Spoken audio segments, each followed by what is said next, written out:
मैंने बचपन में पढ़ा था कि जब तिलक जी आए 1916 के लखनऊ कांग्रेस अधिवेशन में, तो 1907 में नरम दल और गरम दल का सूरत में विभाजन हो गया था और 1916 के लखनऊ कांग्रेस अधिवेशन में दोनों में समन्वय हुआ, परंतु दोनों के रूप में सहज स्वीकार्य लोकमान्य तिलक थे। और स्थिति यह थी कि लखनऊ के चारबाग रेलवे स्टेशन पे जब उनकी ट्रेन आई तो उनके लिए जो बग्घी लगाई गई थी और यह था कि उस बग्घी में वो जाएंगे सभा स्थल पे, वो मोती नगर में था सभा स्थल, और मुस्लिम लीग ने अपना अधिवेशन रफाए आम क्लब में किया था।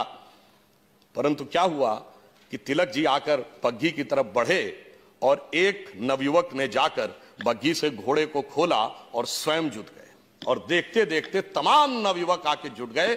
और वो जो पहला नवयुवक जिन्होंने बग्घी खोलकर अपने को घोड़े की जगह लेकर चलना शुरू किया था वो थे शहीद राम प्रसाद बिस्मिल।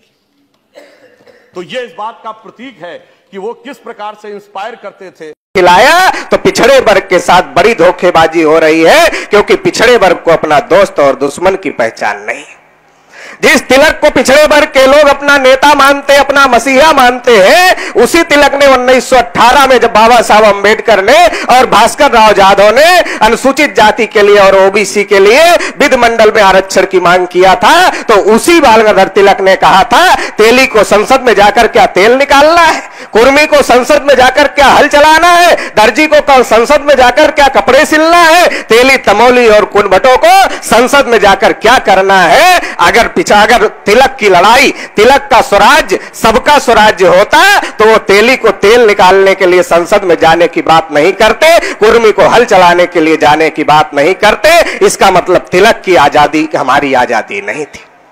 गांधी जी कांग्रेस के नेता थे। गांधी जी ने पिछड़े वर्ग के लोगों को बाबा साहब अंबेडकर के विरोध में भड़काया और कहा अंबेडकर तो जाति की लड़ाई लड़ रहे हैं, हम देश की लड़ाई लड़ रहे हैं, हमारे साथ आ जाओ। पिछड़े वर्ग के लोग गांधी के साथ चले गए, मगर गोलमेज सम्मेलन में जब सब अपने हक अधिकार की बात कर रहे थे, गांधी जी ने पिछड़े वर्ग का एक भी मुद्दा गोलमेज सम्मेलन में नहीं उठाया।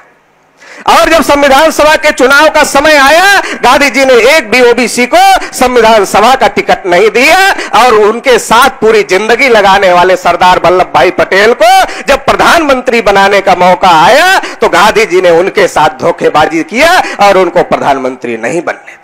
साथियों, मैं ये कहना चाहता हूं, जिस नेहरू को पिछड़े वर्ग के लोग अपना नेता मानते हैं, उस नेहरू ने काका कालेलकर की आयोग की रिपोर्ट को लागू नहीं होने दिया, उसे कचरे के डिब्बे में डालने का काम किया, तो अभी तक पिछड़े वर्ग के लोगों को गुमराह किया गया, पिछड़े वर्ग के लोगों को लड़ाया गया। कांग्रेस के ब्राह्मणों ने पिछड़े वर्ग के साथ धोखेबाजी किया, भाजपा के ब्राह्मणों ने भी पिछड़े वर्ग के साथ धोखेबाजी किया। कांग्रेस की भी केंद्र में सरकार रही, बीजेपी की भी केंद्र में सरकार रही, और दोनों ने पिछड़े वर्ग के साथ धोखेबाजी किया।